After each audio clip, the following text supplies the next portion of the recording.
So hi.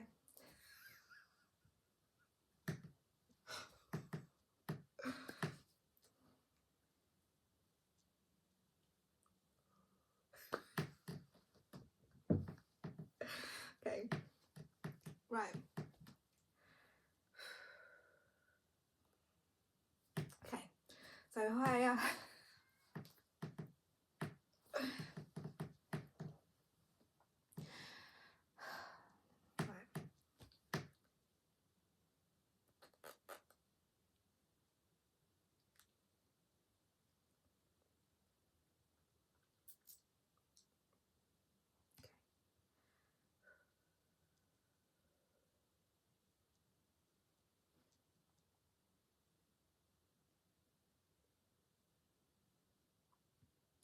Okay. So I'm feeling really nervous.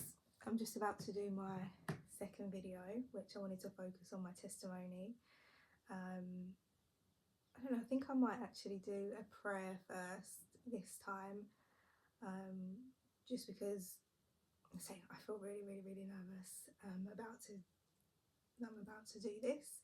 Something that I've never really fully spoken to about, like, to anybody. So I feel really nervous. You might tell I'm a bit stuttery. I've probably cut the first minute out of this video of me just cringing. So yeah, I'm about to tell my testimony today. So I'm just going to do a quick prayer. Once we've gone past that, I'm going to try not to ramble today, because I realised looking through my video yesterday that I ramble a lot and I do change about what I'm talking about, lose track, go on something different. So yeah, let's do the prayer and then we can carry on. Okay, so Heavenly Father, I come to you in the name of Yeshua HaMashiach, also known as Jesus Christ, to everybody else who will be watching. I ask you, Father, to give me the words to share my testimony today. I hope that it can resonate with those that need to hear it. I thank you, Father, for everything that you've done since that day, since finding me, and even before that. You was always there to comfort me and to lead me on the path that you needed me to go on, even when I decided to go my own way. So I just want you, Father, to give me the words, give me the words to be able to say what it is that I want to say in a way that can really reach the people that need to hear it, because I know that you didn't put me through what you put me through for no good to come out of it. You're a good Father, and I thank you every day for everything that you're doing in my life. You've brought me from someone who was extremely down, lost and confused, to someone who is strong and willing to stand firm in my belief in you, because you are that good. You are that good. You always win. You're undefeated. And yeah, hopefully my testimony can help others. So I'll probably watch that back and be like, I don't know why. Just say it's really difficult. I haven't been brought up in a church background, so even it's taken me a while to get to a stage where prayer feels natural to me, especially when I'm saying it out loud. So I've always just, it's been like a one-on-one thing with myself. When I moved here, I went through a little regression stage of, I think it was also new, everything at once. I just got a new job. My daughter had just started full-time nursery. I just moved into this new house, and it was like lots of different things all at once, and maybe I kind of neglected prayer. And I think we all can have a habit of doing that. Like when I was living in the studio and it was just me and my daughter, undivided time, I really had time to just focus on me and God and being a mother. And I think when you're being a mum and you're in that time where you're getting to experience one of the most beautiful things about creation and what God has given humans to be able to make another human and watch that human grow and feel that love. And it was just such a beautiful time. And I spent a lot of time praying. And you know, when you're, I think, in a desperate situation, and not that it was desperate, but you know, it wasn't easy, let's put it that way, you tend to rely on God a lot more. And when I, as I say, have gone from being in a room with a child and praying, you know, for my forever home, praying for better days to come, praying for, you know, the next chapter. And when I finally got it, it was like, it was so wonderful, it was so great, but there was still that kind of overwhelming, so many things to do. Now I've got to do the school run, now I'm going to work, now I'm coming home and just trying to quick make dinner, still try and connect with my child. I've done the attached parenting style, which, to be honest, I didn't really have a choice, being that we lived in a room, so it was one bed. She did have a cot for a while, but she never slept in it, so we co-slept from the time that she was basically born. I know a lot of people have opinions on that, but to be honest, I really don't care. It was the best thing ever. We breastfed till she was pretty old, so I won't go into that now. But yeah, she's basically used to being very close to mummy all the time. So when we moved here, it was still like a big change. So also, I did say that I wasn't going to go off topic, didn't I? I said that. And I've just looked at the clock and it's nearly 7 minutes in, and I haven't even, I said today was about my testimony. So yeah, let's not get off topic. So let's go back to what I spoke about briefly it was a few days ago now. I haven't actually posted it yet because I watched over it and I thought I don't want to put it on there yet until I do record my testimony, because I want to put that at the same time, because I think a lot of people will watch that and think, wow, okay, you've just rabbited on for like just under 2 hours and you've not talked about God, you've not talked about your testimony. But I think it was important to just kind of set the tone of who I am, why I'm doing it. And to be honest, I just got a bit carried away with talking, and I think being someone that, like, I don't have a great circle of friends, people that I talk to, apart from like my mum and possibly my sisters when I see them. Maybe it was just a big, like, just a chance to talk. So I said to myself, because I've obviously watched I see a lot of people who do content creation on Instagram or on YouTube, and they've got kind of like set ways of how they like to do things, and there's like kind of a way that you're supposed to do things. And I just want this to be, it is me talking to my friends that I don't have right now. But yeah, I don't want it to be just serious. Life is serious as it is. There's so many serious things going on in the world, so many horrible things going on in the world. The enemy literally is relentless with trying to make God's children, people like you and me, feel so dreadful every day that, you know, it's nice to find something and talk to someone every now and again where it is just light, fun, and, you know, God is good. God is fun. He has got a sense of humour, and he is the best thing that you can decide to follow in this cold, horrible world that we see going, like, and the things we see going on. So yeah, so I'm gonna go back. This is about my testimony. I'm gonna try not to go off. Of course, it's been 10 minutes already, so let's go back. So in regards to now, I am a Bible believing, I don't like to use the word Christian because it's such a broad term. Christian is used so much that, you know, I'm gonna be completely honest, I'm not like some perfect Christian. I grew up, as I say, pretty dysfunctional upbringing, mixed heritage. My dad was brought up Christian, so he went to church when he was a kid, but he ended up growing up pretty resentful of, you know, you make me go to church, you make us learn about all this stuff, but probably like how his parents made him feel was not probably love, which made him resent that. And then growing up in a world where he hasn't experienced love, and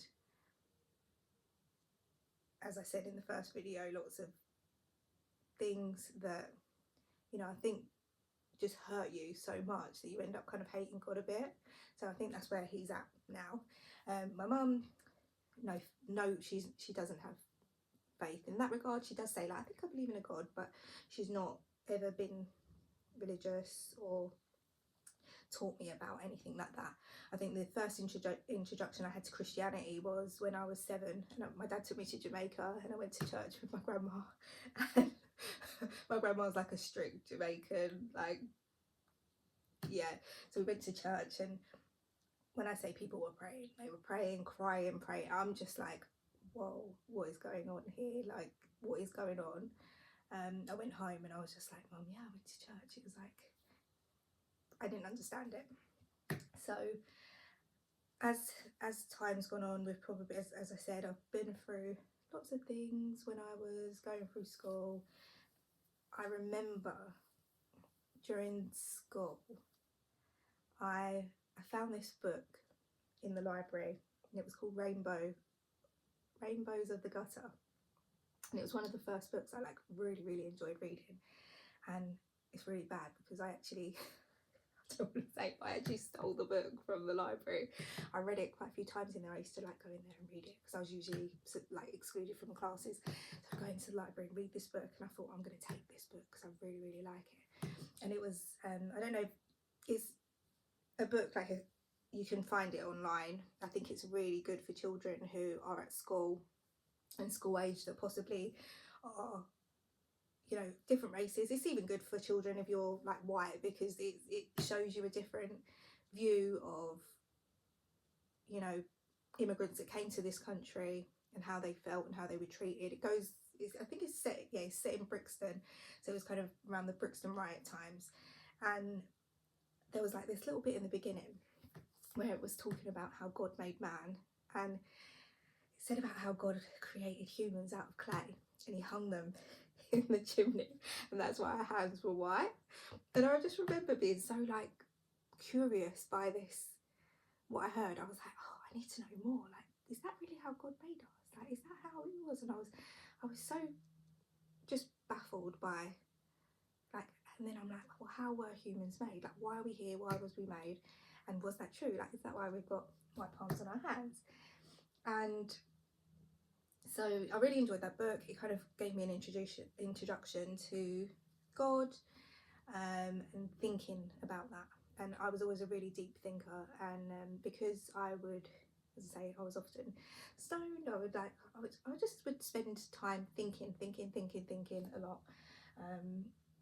So I finished school.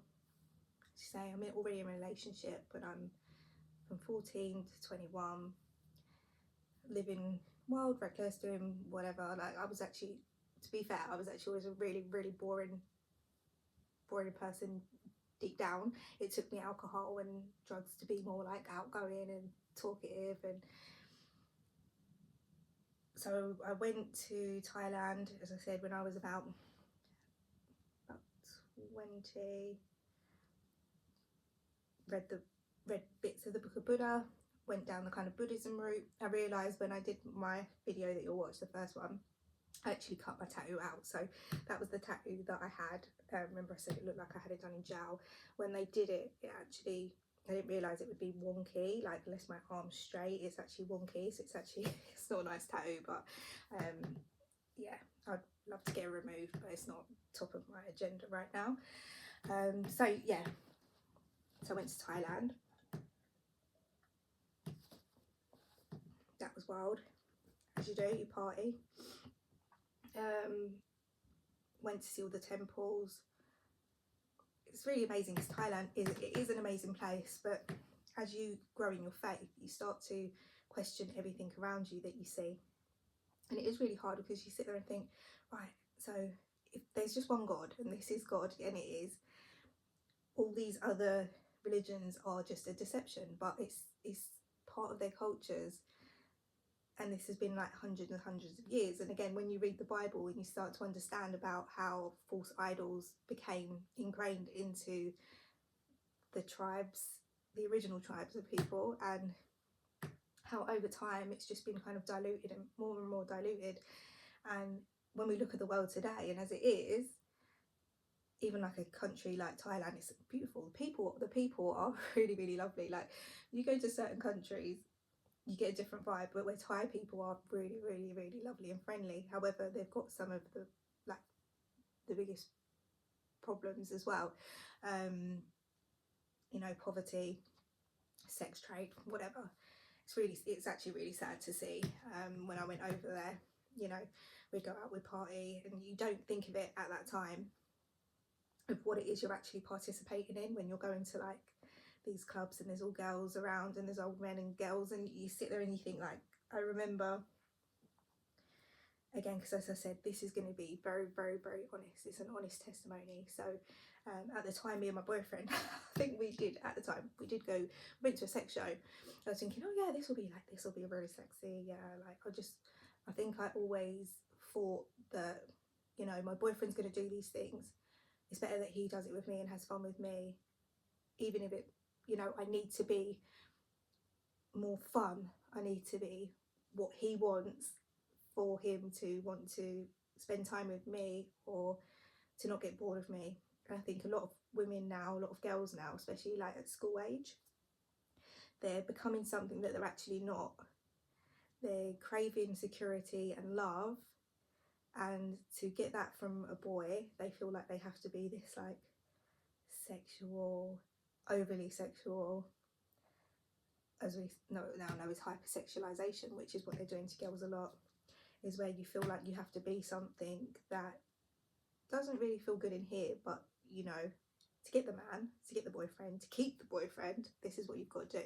So I remember we went in, we sat down, saw what was going on, we both like kind of looked at each other and was like, oh my goodness, this is not what we was expecting. We're both going to go. And I remember in that moment feeling like, if I was to die right this second, this place was to go up in flames right this second, where would I go? I wouldn't want to die here. Imagine that, like dying somewhere as disgusting as that. And then I left and I was like, these girls have to stay here. This is what these girls have to do every day. They have to perform and these disgusting tasks and these disgusting things for the entertainment of people that can afford to come to their country for tourism. And it's so normalised that there are whole cities built around the sex tourism and what these girls have to go through, and they make money off it, and it's just normalised. And again, I know this is about my testimony, and I said I wasn't going to go off task, but I feel like this is like the journey to getting to where I need to be. And again, I said with honesty, I don't want to come across like I'm this like holier than thou person, because I really am not. I've experienced life, I've seen things, I've lived life, but nothing has made me feel so good, or you know, get to the stage of where I am with like loving myself, feeling good within myself, than God and Christ. So yes, I've gone through the Buddhism stage. I would say I was in a deep depression. I think me and my first boyfriend broke up when I was around about 21, 22. But it had always been up and down. We'd always been breaking up all the time. So I was often really, really stressed because I didn't have any stability. So when we'd break up, it was always like wild. I was so depressed. So after we broke up, I was still kind of just like, you know, I would sit in my garden. It was like praying, but not to God as in like the Christian God, Jesus. Okay. And I'd always had this view of, you know, Jesus, white Jesus, why? And I'm going to go back to like when I was at school. This is the first experience that, you know, I maybe showed that I had a different view to everybody else around me. So in year 7, when we started school, so we're about 11, 12, and there was this girl that started my class, and she used to wear this like I love Jesus badge. And me being who I am, I've been brought up, you know, I'm little Miss Cocky, year 7, 11. Never been taught about God, never understood. So I was just like you're wearing like I love Jesus badge to school. So I remember one of our first lessons, which was quite early days because we're all just still getting to know each other, and they asked us to draw a picture of what we believe God Jesus looked like, or what God looked like. I think it was what God looked like.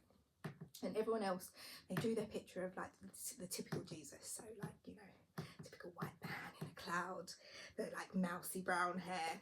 And I drew a black man with cornrows holding a basketball, which was the globe, which was Earth.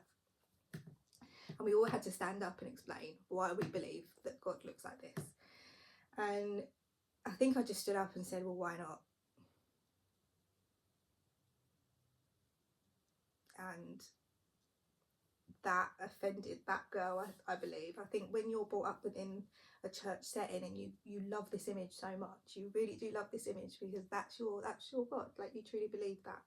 And I'm not against kind of people being like, oh, it's just not white Jesus, not white Jesus. But to me, it was always like I'm a black child in what felt like a white world, and I was just like, why could he not look like me? Why could he not look like me or look like any other black person or man? You know, why could he not be a black man? Without really realising that could be offensive to people who do follow God or Christ. So anyway, things went weird with this girl. We ended up like being pretty much, she weren't enemies because she was a really lovely girl anyway, but again, I won't get into fully what happened there, but all I will say is just when you're at school age, you often don't think about the words you say, the things you do. But let me just say, you have to be really careful about what you say to people and what you do to people, because I wasn't always, as I remember I said to you in the first episode, I wasn't always very nice. And there was certain things, being that, you know, my dad's a bit of a bully, I'm going to be completely honest. So I always thought that, you know, I've had older sisters, so I'm used to being kind of like bullied myself a little bit. So maybe I was a bit kind of unkind. And you never know who has, they might have like a praying sister, a praying mother, or even worse, a witch or someone like that will literally hex you. they will make, like, they, trust me, it happens. So we have to be really careful about how we treat people as well, even in your early days. And it's important to teach your children when they're young, you know, treat people with respect, treat people with kindness.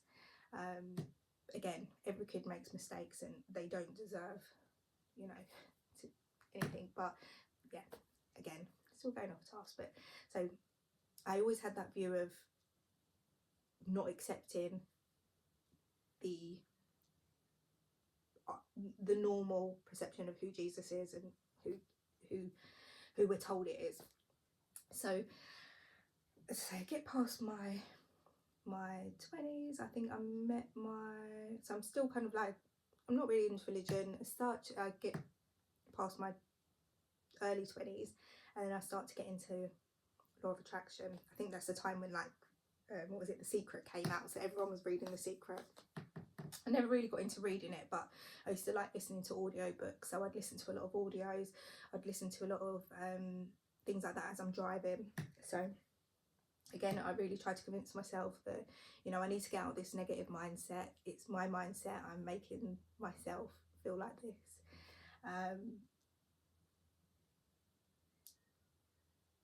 You know what?